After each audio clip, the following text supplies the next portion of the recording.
AP CM Chandrababu Naidu మాట్లాడుతున్నారు. ఇప్పుడు live చూద్దాం. ఇటీవల జనరల్ సెక్రటరీ అయితే మన లోకేష్ గారు అయితే ఒక ప్రోగ్రాం తీసుకొచ్చి ఎవరైనా చనిపోతే ముందు 2 లక్షలతో ప్రారంభించి ఇప్పుడు 5 లక్షల రూపాయలు ఇన్సూరెన్స్ కల్పించిన పార్టీ తెలుగుదేశం పార్టీ. ఇంకా ఇలాంటి సంక్షేమ కార్యక్రమాలు పెద్ద ఎత్తున మనం ముందుకు తీసుకెళ్దాం. ఈరోజు మనం అందరం కుటుంబం అనుకున్నప్పుడు, రాష్ట్రాన్ని బాగు చేసే బాధ్యత మనం తీసుకున్నప్పుడు, మిమ్మల్ని గౌరవించే బాధ్యత, మీ గౌరవాన్ని పెంచే బాధ్యత పార్టీ అధినేతగా నేను తీసుకోవాల్సిన అవసరం ఉంది. ఈరోజు ఒక పక్క నేను పార్టీ అధ్యక్షుడిని, ఇంకో పక్క ముఖ్యమంత్రిని. మీరు గుర్తుపెట్టుకోవాలి, ఇది ప్రజాస్వామ్యం. పార్టీ అధ్యక్షుడిగా ఒక ఎలక్షన్ మేనిఫెస్టో ఇచ్చాను. నేను ఇచ్చిన మేనిఫెస్టో ఇంటింటికి పోయి తెలుగుదేశం పార్టీ కుటుంబ సభ్యులు హామీ ఇచ్చారు. ముఖ్యమంత్రిగా ఈరోజు ఇచ్చిన హామీలు నిలబెట్టుకోవడానికి సూపర్ 6 కానీ, అభివృద్ధి కానీ, సుపరిపాలనకు నాంది పలికాం. అది మీ చొరవ. ఆ రోజు ప్రజల్ని నమ్మకాన్ని కల్పించారు. ఈరోజు మళ్లీ కోరుతున్నా, ఆ నమ్మకం ఎలక్షన్ల కోసమే కాదు, అనునిత్యం రీఎన్ఫోర్స్ చేసుకుంటూ ముందుకు పోయే బాధ్యత మనందరిపైన ఉంది. అందుకే మీ అందరికీ విజ్ఞప్తి చేస్తున్నా, నాయకులను కూడా కోరుతున్నా. నేను చాలాసార్లు చెప్పాను, ఓసారి ఈ విషయం కూడా మనం గుర్తుపెట్టుకోవాల్సిన అవసరం ఉంది. జవాబుదారీతనం చాలా ముఖ్యం. ఆ విషయం కూడా అందరం గుర్తుపెట్టుకోవాలి.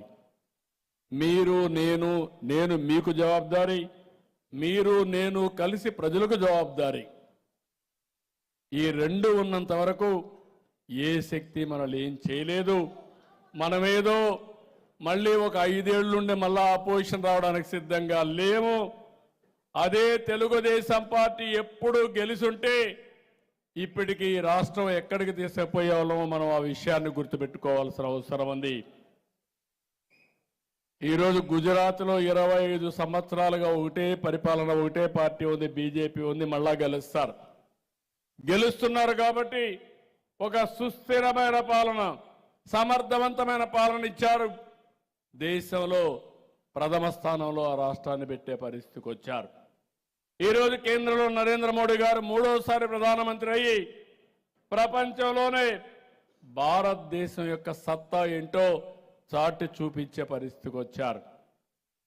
ఇవన్నీ కూడా ఒక ఆదర్శంగా మనం కూడా తీసుకొని రాబోయే రోజుల్లో ఈ రాష్ట్రాన్ని బాగు చేస్తూనే తెలుగుదేశం పార్టీ కార్యకర్తలు, నాయకులు గౌరవాన్ని పెంచుకునే విధంగా ముందుకు పోవాల్సిందిగా మరొకసారి మిమ్మల్ని అందరినీ కోరుతున్నా.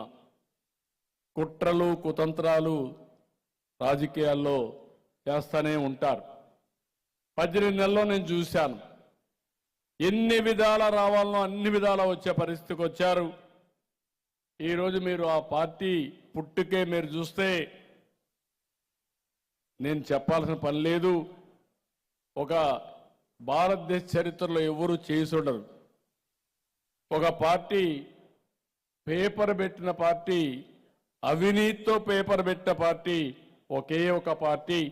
అలాంటి పార్టీతో మనం పోరాడడం మన దౌర్భాగ్యంగా నేను భావిస్తున్నా. ఎందుకంటే ఎవ్వరు పెట్టుకోలేదు అలాంటి పార్టీ.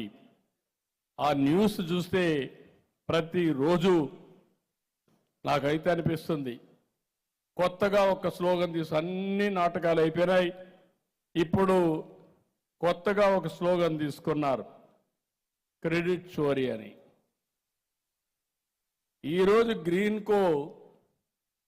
గ్రీన్ అమోనియా ప్లాంట్ పెడితే దగ్గర $10 బిలియన్ ఇన్వెస్ట్మెంట్ పెట్టేదానికి ముందుకొచ్చి దానికి నాంది పలికింది